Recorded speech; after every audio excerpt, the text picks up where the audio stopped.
In the early hours of December 16, 1944, the forests of the Ardennes erupted in artillery fire.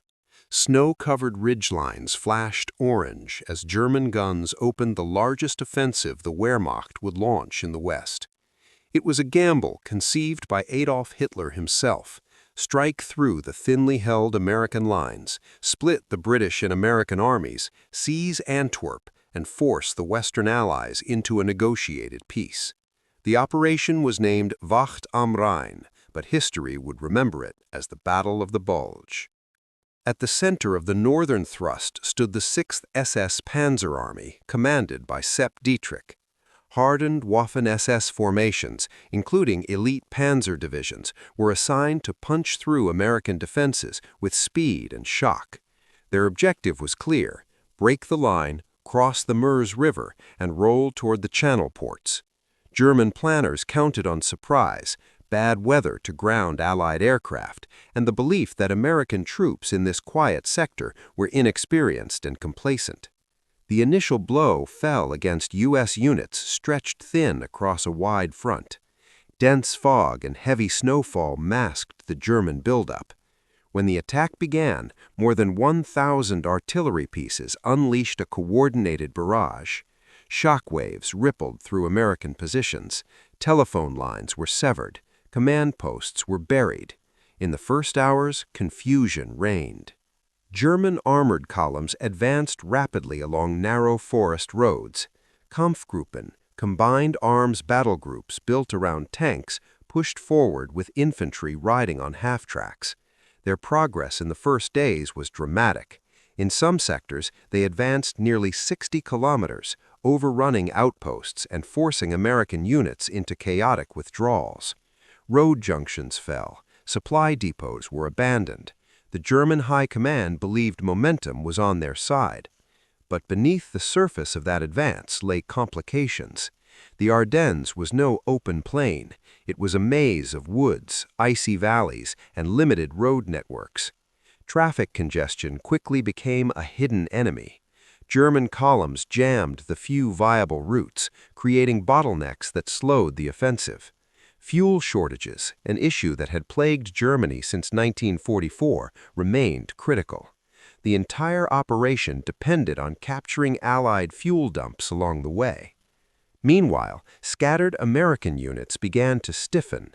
Small groups of infantry and engineers blew bridges, blocked roads with destroyed vehicles, and forced German armor into time-consuming detours. In places like Elsenborn Ridge, U.S. forces held firm, disrupting the timetable of the Sixth SS Panzer Army. Every delay mattered. Blitzkrieg relied on speed. Without it, the offensive would bleed energy. German propaganda portrayed the attack as a decisive stroke that would reverse the tide of war. Among some SS officers, there was open contempt for their opponent.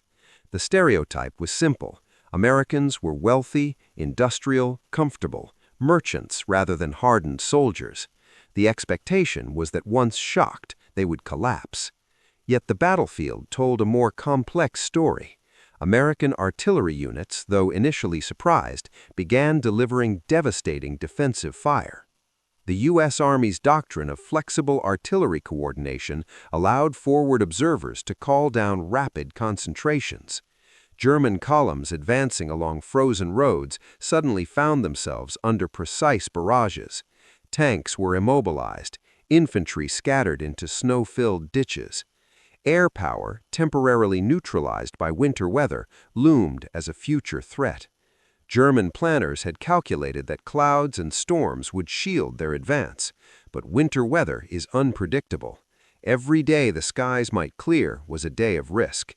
If Allied fighter bombers returned in force, exposed armored columns would suffer. By December 20th, the shape of the offensive had created a deep bulge in the Allied lines. German forces had penetrated far enough to cause alarm at Supreme Headquarters. Maps showed a swelling protrusion in Belgium and Luxembourg. The psychological effect was significant. It was the largest German offensive in the West since 1940. Rumors spread rapidly of breakthroughs, of encirclements, of panic. Yet strategic cracks were forming.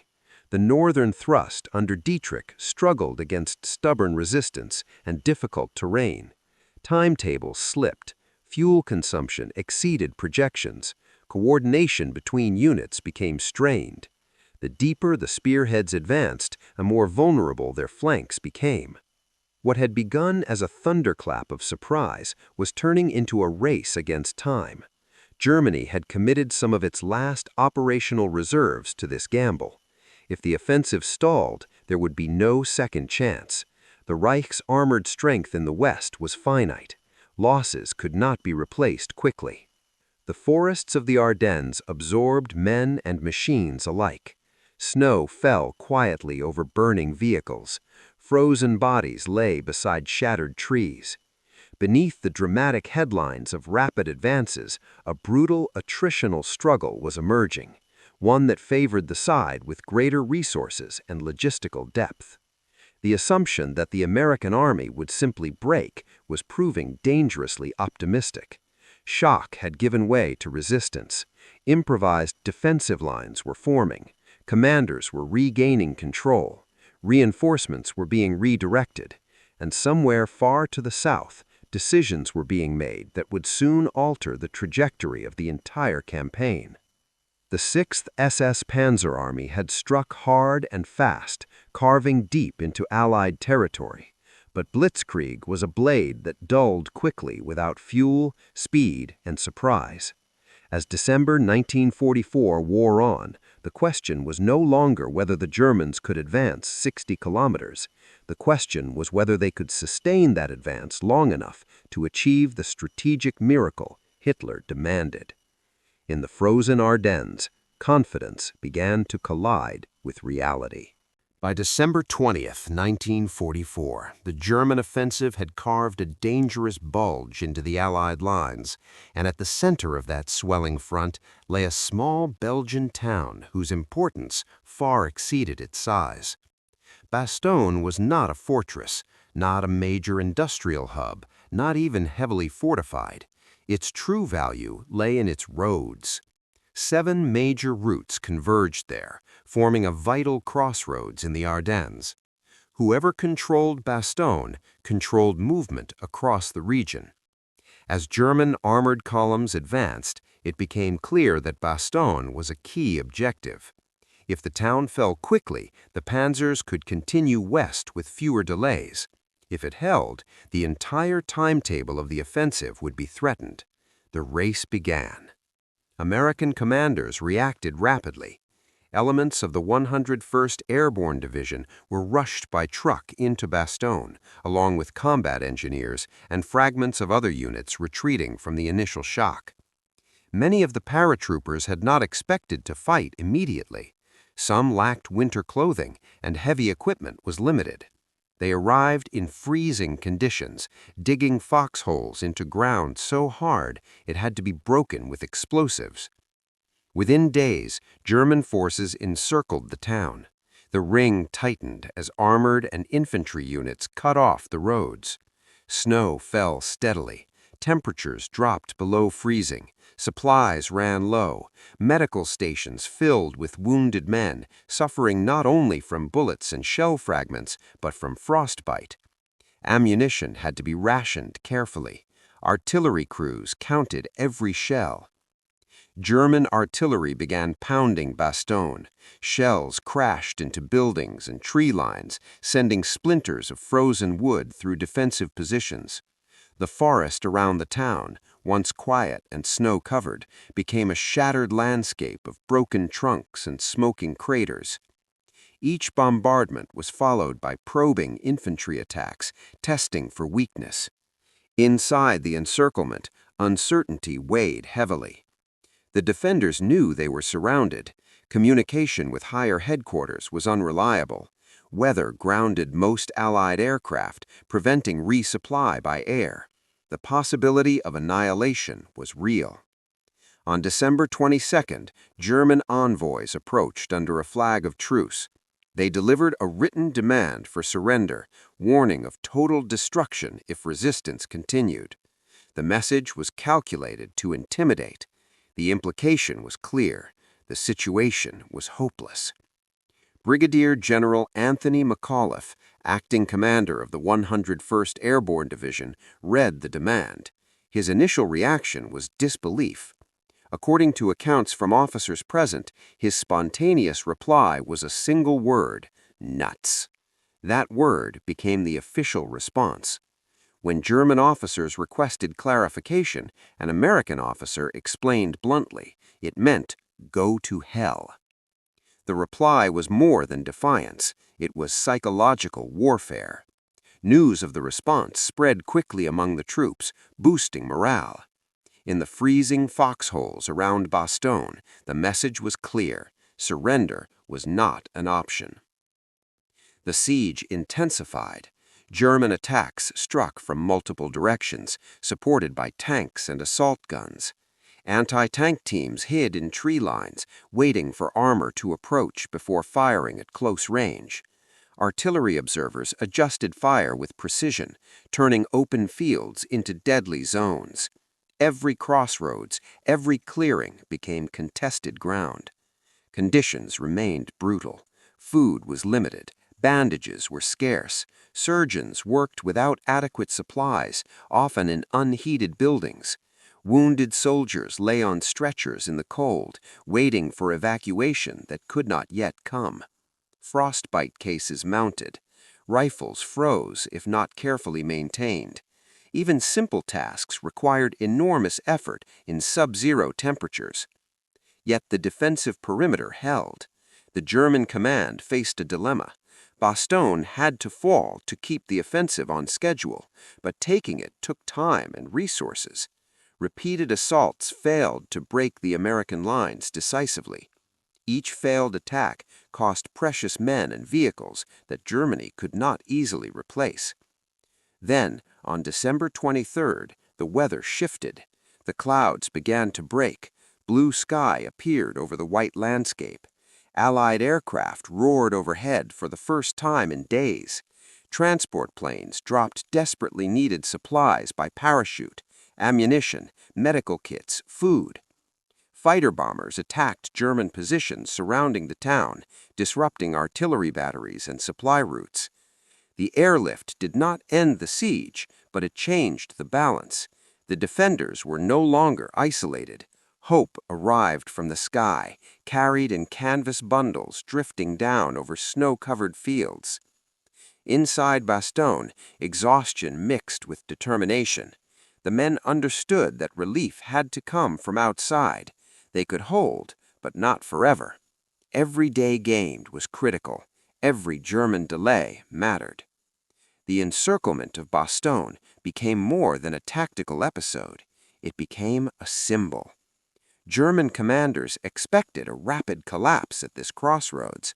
Instead, they encountered stubborn resistance that absorbed time, fuel, and momentum.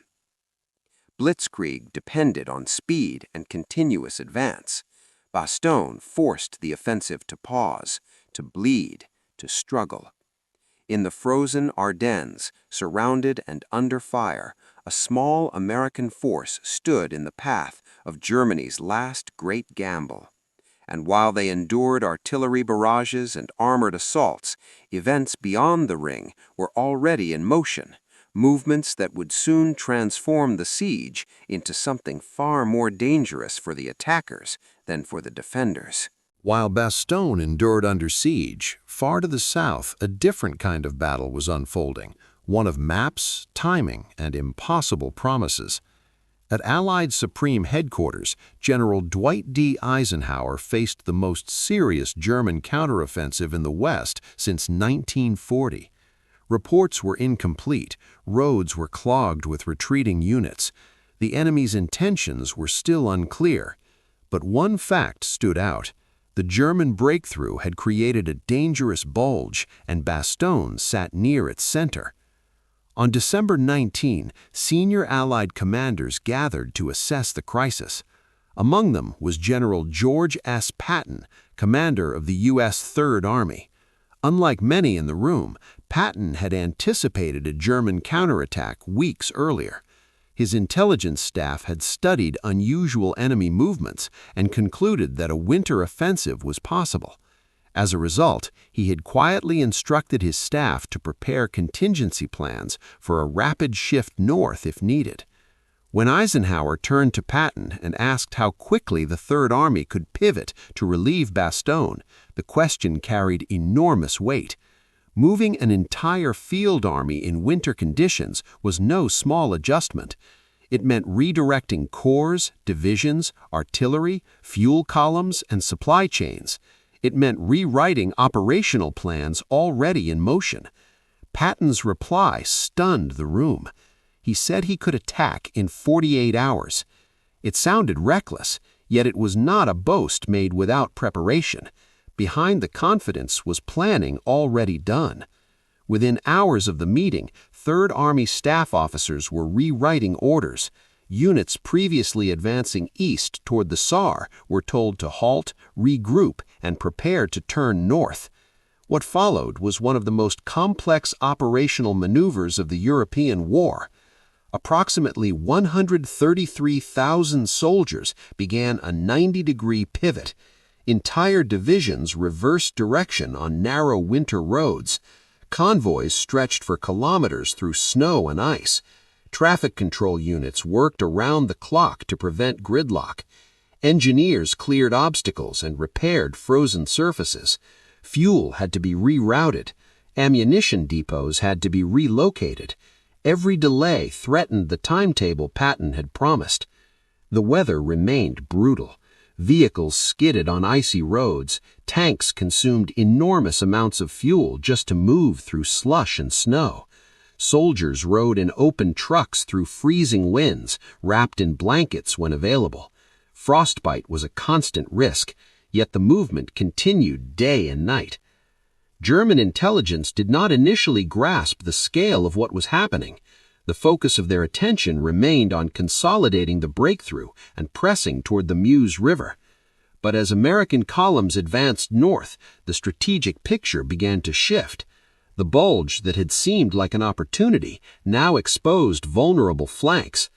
Patton selected 3rd Corps to spearhead the relief effort. The mission was direct: drive north, break through German positions, and reach Bastogne. Speed was essential. Every hour the 101st Airborne remained encircled increased the risk of collapse. On December 22nd, even as Bastogne rejected surrender demands, Third Army units were already engaging German forces south of the town. The advance was anything but smooth. German resistance was stiff. Villages had to be cleared house by house. Artillery duels echoed across frozen fields. Progress was measured in kilometers gained at high cost. Yet momentum favored the Americans. Unlike the Germans, they possessed deep logistical reserves. Fuel shortages did not cripple their advance. Replacement troops and equipment continued flowing from depots in France. Air power, once the weather improved, began striking German supply lines with increasing intensity. Patton himself moved forward to maintain pressure. Known for his aggressive style, he demanded speed from his commanders. Orders were concise and uncompromising. The objective was clear: Bastogne. The pivot of the Third Army was more than a tactical maneuver. It was a demonstration of operational flexibility. Germany's plan depended on catching the Allies off balance, assuming they would require weeks to reorganize. Instead, within days, a full-scale counteroffensive was underway against the southern flank of the Bulge. By December 24th and 25th, American forces were closing in. Fighting intensified along the approaches to Bastogne. German defenders attempted to block the advance with tanks and anti-tank guns positioned along key routes. Snow-covered fields became battlegrounds illuminated by muzzle flashes in the winter darkness. The gamble Patton had made in Eisenhower's headquarters was being tested in real time. If the advance stalled, his promise would ring hollow. If it succeeded, the encirclement of Bastogne would be broken and the momentum of the German offensive blunted. On December 26th, elements of the 4th Armored Division reached the outskirts of Bastogne.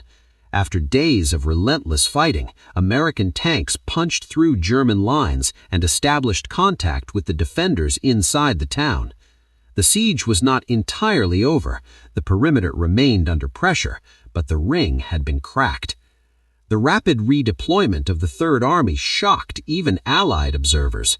In less than a week, an entire field army had shifted direction, advanced over 150 kilometers in winter conditions, and launched a coordinated assault.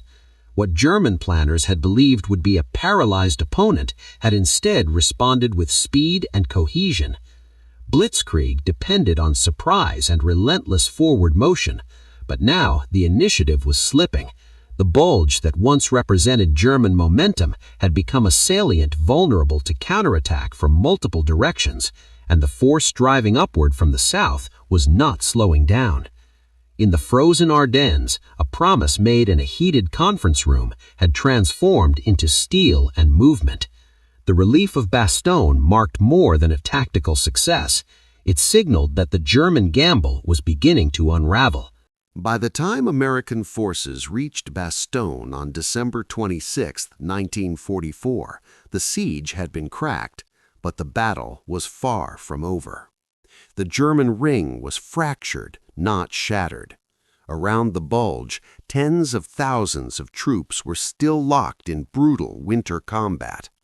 What followed was not a sudden collapse, but a grinding contest of steel, logistics, and endurance. The Ardennes forest had become a frozen battlefield of wrecked armor and shattered trees. German panzer divisions continued to strike, attempting to widen their gains and stabilize their flanks. But the momentum that had defined the first days of the offensive was fading. Fuel shortages grew critical. Many German tanks were abandoned simply because they ran dry. Crews destroyed their own vehicles rather than let them fall intact into enemy hands. Once the skies cleared, Allied air power returned with devastating effect. Fighter bombers roared over snow-covered roads, targeting convoys, artillery positions, and bridges. German supply lines, already stretched thin, came under constant attack. Every destroyed truck meant fewer shells at the front. Every burning fuel tanker narrowed the margin for maneuver. On the ground, American forces began coordinated counterattacks from north and south. The objective was no longer just to relieve Bastogne, but to compress and eliminate the Bulge itself. Units advanced cautiously through forests thick with mines and ambush positions. German infantry, fighting defensively now, used the terrain skillfully. Each village became a strong point, each ridgeline was contested. Artillery dominated the battlefield. The U.S. Army's ability to mass firepower proved decisive. Forward observers called in barrages that blanketed German assembly areas.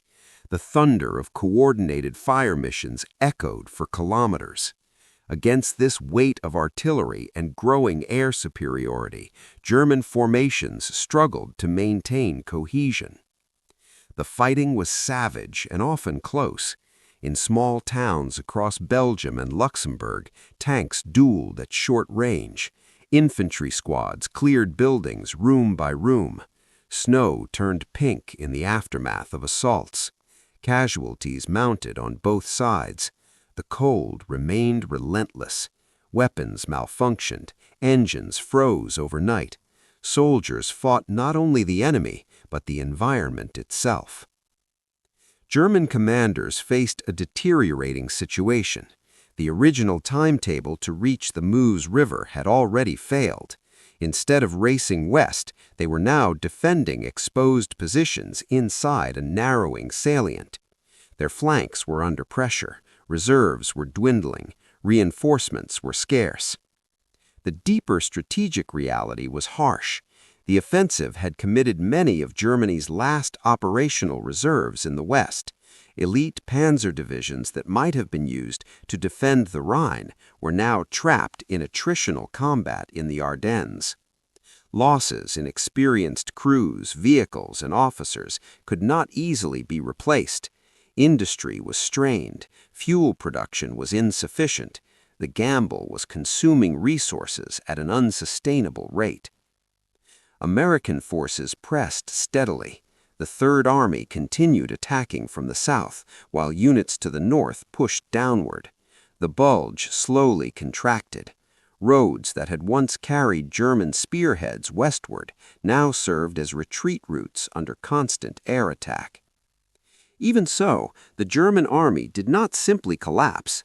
Counterattacks flared repeatedly. Defensive lines stiffened around key terrain.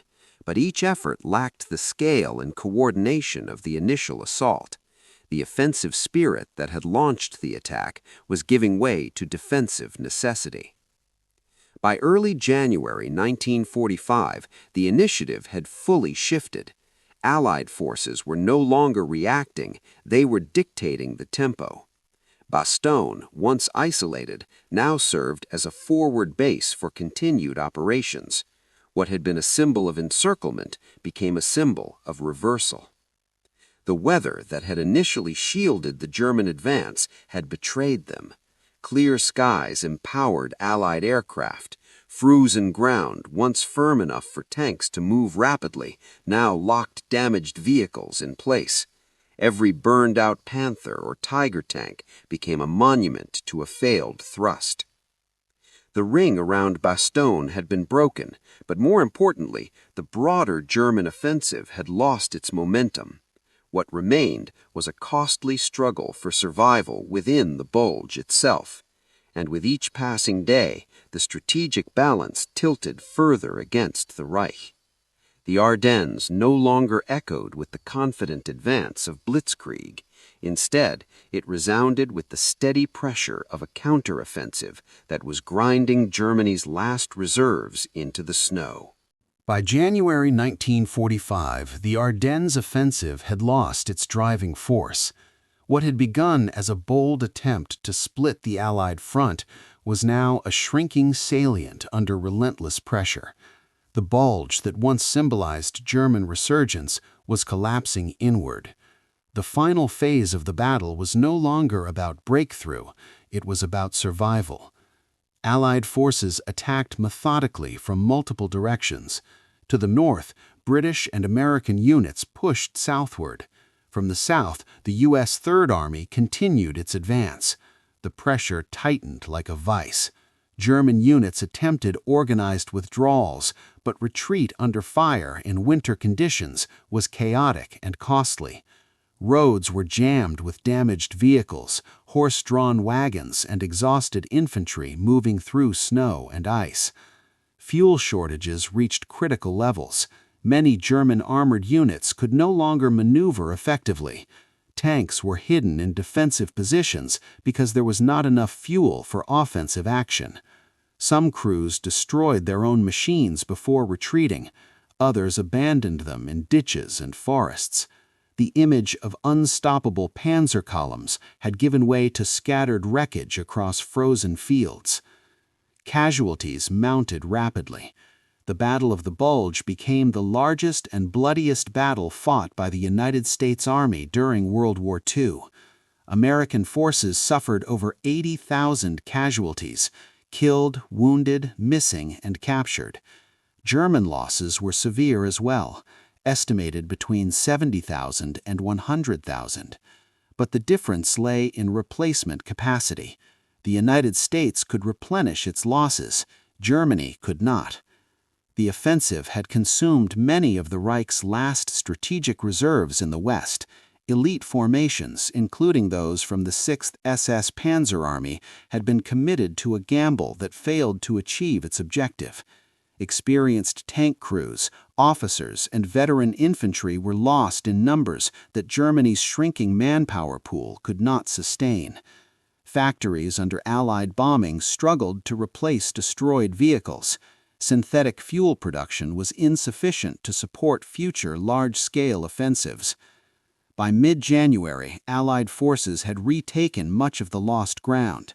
The front line began to resemble its position before the German attack. The Bulge was effectively erased. The strategic initiative in Western Europe now rested firmly with the Allies. The psychological consequences were just as significant. The German High Command had hoped the offensive would shock the Allies into reconsidering the war. Instead, it reinforced Allied unity. Commanders adapted quickly. Logistics proved resilient. Operational flexibility, demonstrated by the rapid pivot of American forces, exposed the limits of German planning. For German troops who survived the offensive, morale suffered. The promise of a decisive reversal had dissolved into attrition and retreat. Confidence in ultimate victory, already shaken by defeats in 1944, eroded further.